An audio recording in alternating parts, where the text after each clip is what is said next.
Questo podcast è offerto da Fujifilm, la fotografia al primo posto. Con una gamma completa di prodotti per tutti i livelli di esperienza, Fujifilm ti permette di esplorare la tua passione per la fotografia senza limiti. Scegli tra la serie X, il medio formato GFX o le divertenti Instax e lasciati trasportare dalla magia dell'immagine. Fujifilm, la tua storia in immagini. Stai ascoltando il podcast di Discorsi Fotografici. Dal 2010 il primo podcast italiano di fotografia. Novità, interviste, recensioni, cultura fotografica. Discorsifotografici.it.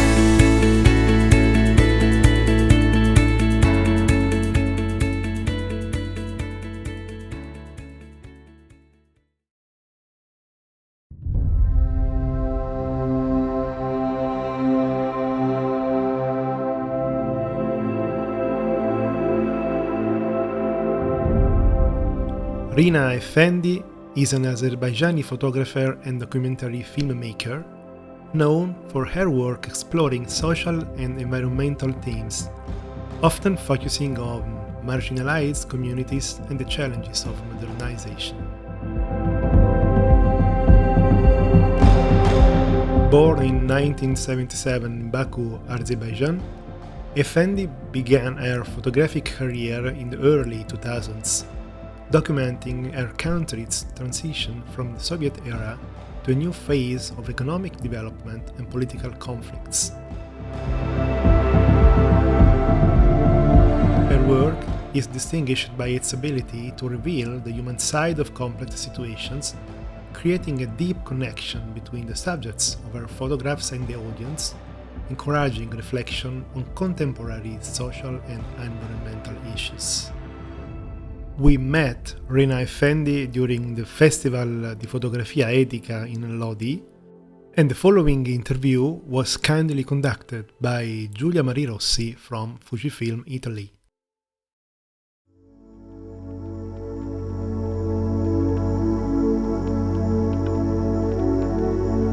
How did your personal history of photography begin and develop? Actually, I started out as a painter. I was into painting, and I realized that sitting in a studio with a canvas and a brush was something that made me very restless. I wanted to be out on the street. I wanted to interact with people. I was curious about human stories from the very early on. So after about a year and a half of learning how to paint, I realized this is not for me.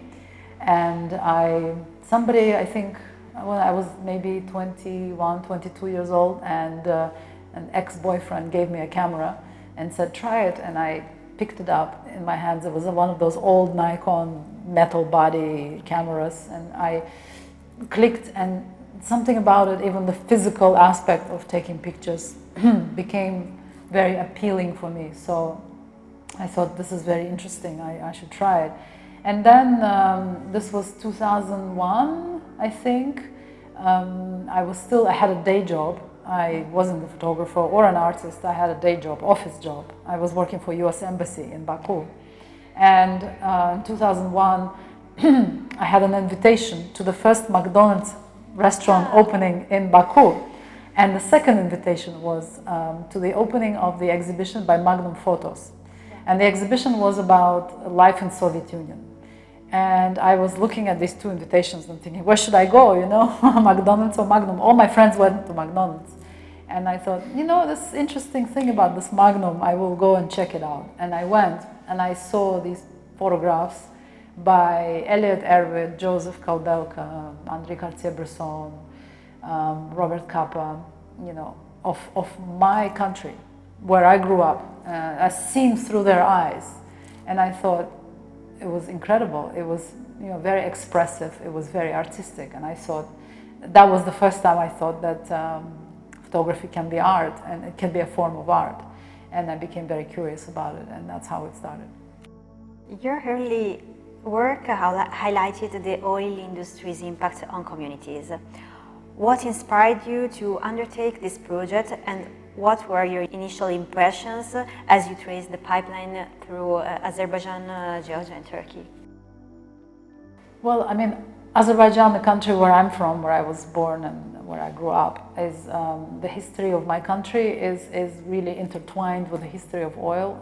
This is where, at the turn of the century, the first oil was commercially drilled and produced, and at some point Azerbaijan supplied 50% of world's oil needs. I think it was during the Second World War, around that time.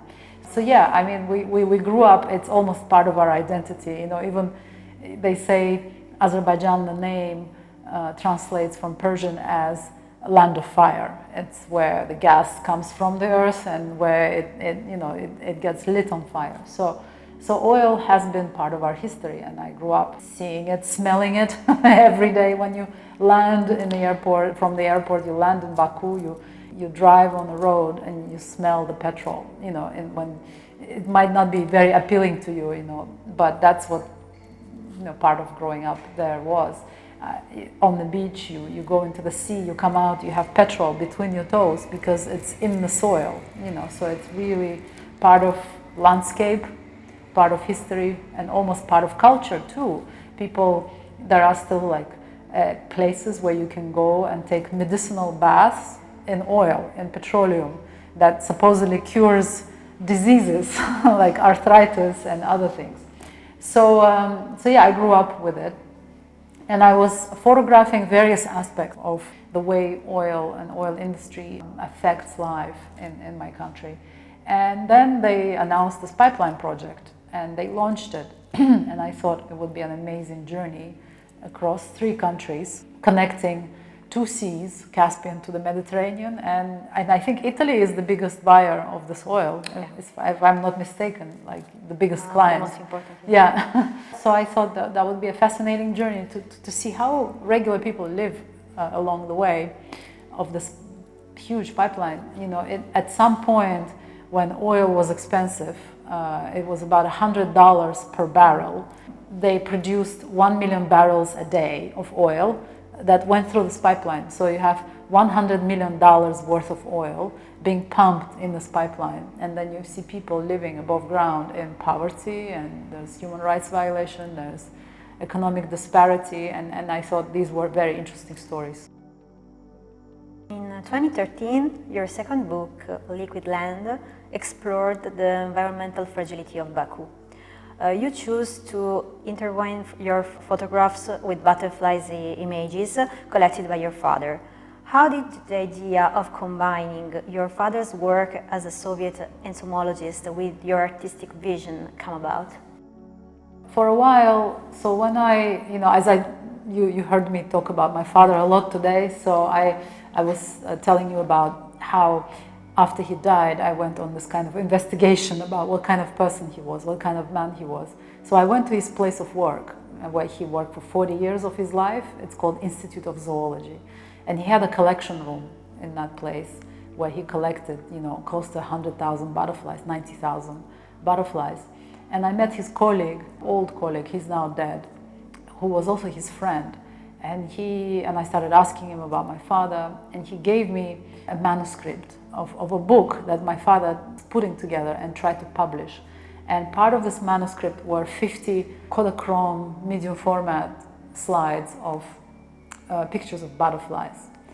And I thought, at that point, I thought, wow, I need to publish his work, because he never had a chance to do it. He died before he could publish this. So I was looking for ways of publishing this as a scientific book with pictures of butterflies, descriptions, and they were all rare and endemic species from Azerbaijan, all the butterflies. And I tried, and I tried, and I tried, and I couldn't find a publisher, because this work was, at the time when he put it together, was from early 80s.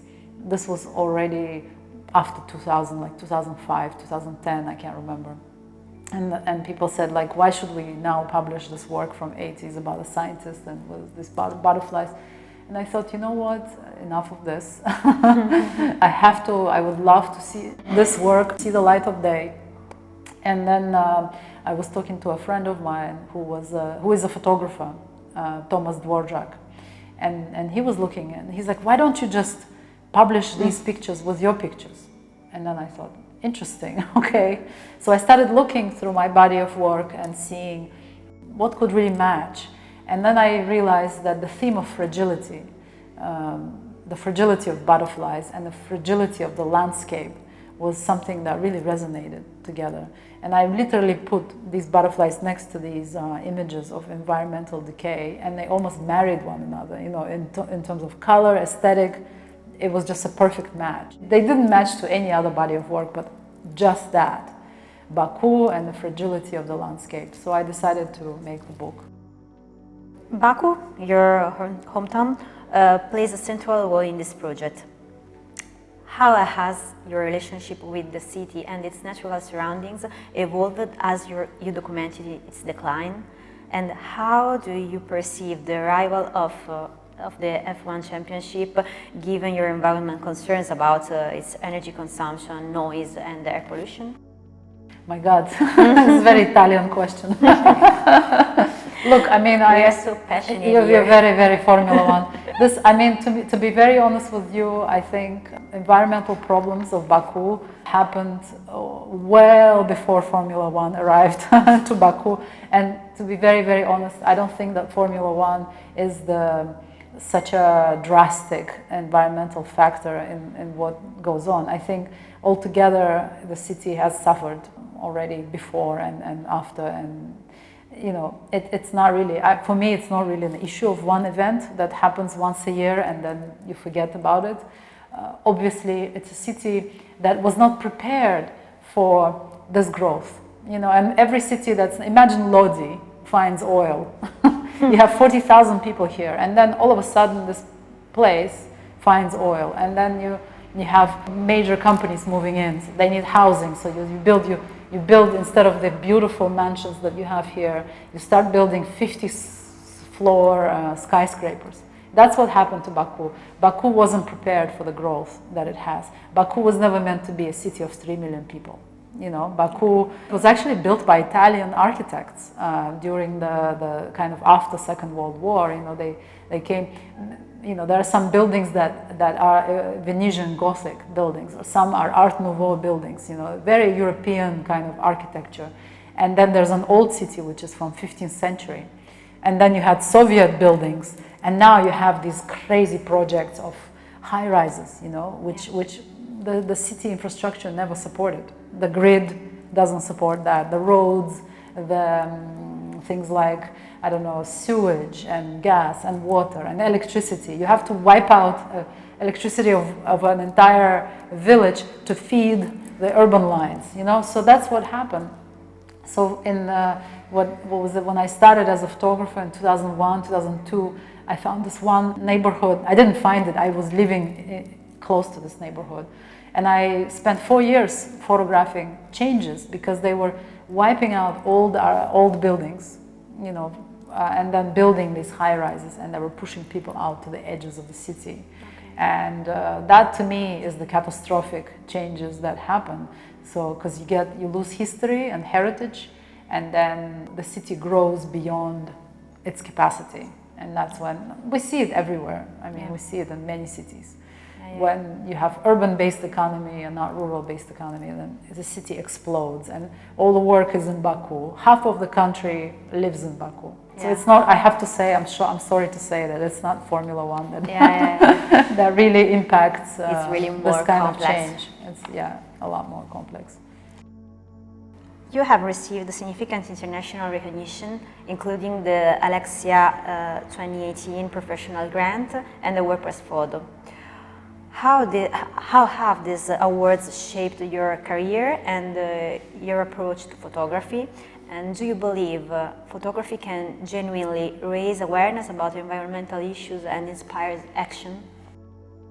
Well, I mean, I think the awards such as WordPress Photo and also Alexia Foundation and others that, you know, they're important milestones in your career that give you visibility that otherwise, you know, you could only get with magazine publications. But magazine publications are not a constant. You know, the media landscape, as we talked about earlier, is changing dramatically. You have, the budgets are shrinking, you have less magazines, you have less assignments. So grants and awards is another way of getting these stories out. You know, for me, the story that I'm working on, this personal project that's now exhibited around the world with World Press Photo, I think is a way to tell that story to the world. You know, I wouldn't be here talking to you about it if it wasn't for this award. I wouldn't be in Italy talking to the journalists and the general public about the story of my family. How else would it get out? You know, so that, I think, in that way, it's very important to get this kind of international recognition. And yeah, in terms of career, I never really think about it in terms of career advancement. I think about it more in terms of getting the story out, you know, because often you work on something and then it ends up in your drawer and no one can see it. And it's like my father's butterflies, you know, they're turning to dust and no one can see them. It's important to get the stories out. The second question is, do I believe in the power of photography? Yeah. I think that's also related to it. I think, look, I mean, people often ask, like, do you believe you can change the world with photography or things like that? I mean, I think what I focus on is the number one priority is to tell the story, to inform. And I try to do it the best way I can. And then whether it has a positive impact, that's almost its own life. It's almost like something that I can't control because I'm not an organization, I'm not an institution, I'm not an NGO, I'm not a government. You know, I hope that the work that I do will touch people, will connect people, will let people understand the complex issues that we're facing as humanity. You know, that's the only thing I can think about when I'm working. Sometimes in certain situations with my work, I was able to change a person's life. You know, I was able to do that. But it doesn't happen all the time. It happens in separate occasions, you know. And when that does happen, it's incredible, you know. We were working on a story about 7 children that were trapped in an ISIS camp in Syria. And it was the work of the newspaper I was working for, the Wall Street Journal, and it was my work and the journalist, the writer's work, that got these children, you know, freed, because their grandfather was trying to free them, and he was really trying hard, and the government would refuse to help him. He was Swedish national, and in the end, we publicized the story, and the public opinion was on his side, and there was pressure that mounted, and then the government finally agreed to help him. So sometimes the work of journalists can lend that kind of helping hand, and it was all him, but it wasn't just all him. Yeah. We were behind pushing as well with our stories, with telling the story, and so I believe that our work actually helped this man save his grandchildren. You have collaborated with some of the most prestigious publications in the world, like National Geographic, the New Yorker, and the New York Times. Which publishing project has brought you the most satisfaction and why? Oh, I don't know. I mean, there's so many different projects and they all have their own life and they all have their own purpose and time. I mean, really, it's a really tough question. I can't really say which one is favorite. Some projects become, you know, kind of more prominent and win more awards. You know, my first assignment at National Geographic was in Romania, in Transylvania, and it was to document farmers that farmed the way their great-grandfathers and great-grandmothers farmed, you know, sort of using medieval techniques and tools. They just cut hay and they, you know, so it was a beautiful project that I spent almost 2 months working on it. And what I loved about it was the slow pace and the kind of almost meditative nature. There's no rush, there was nothing, no deadline. You know, just go, spend time. And these are the kind of stories that I love working on over a period of time. Even the story about the grandfather who saved his grandchildren, that took 6 months. Kept going back and forth, back and forth. So I believe the longer it is, the more interesting, because you can have more nuance. Yeah. You can see the development, you know, over a longer time period. Whereas the shorter assignments don't have that breadth and that depth, you know. So I think, yeah, a lot of it is about the time you spend on the subject, yeah. What does it mean for you to showcase your photographs in an artistic contest such as the Saatchi Gallery or Miami Art Basel? And how does this differ from presenting your work in an editorial setting in terms of the message you aim to convey? I mean, honestly, I don't really make that distinction. I think for me, I care about all audiences. You know, I don't differentiate between the audience in a photojournalism venue and then the audience in the museum venue. I think the main point of my work is to connect to humanity and to get the response, you know, from the people, the emotional response of them understanding what I'm trying to do, of them connecting to the subject matter that I'm working on. There's really no distinction for me of where, you know, sometimes some exhibitions are more aesthetically pleasing and others are a little bit more traditional, and for me that doesn't matter. I would have an exhibition in the metro or in a station or inside a train, and I would have an exhibition in the Victoria and Albert Museum, and for me it just doesn't matter. It's about connection.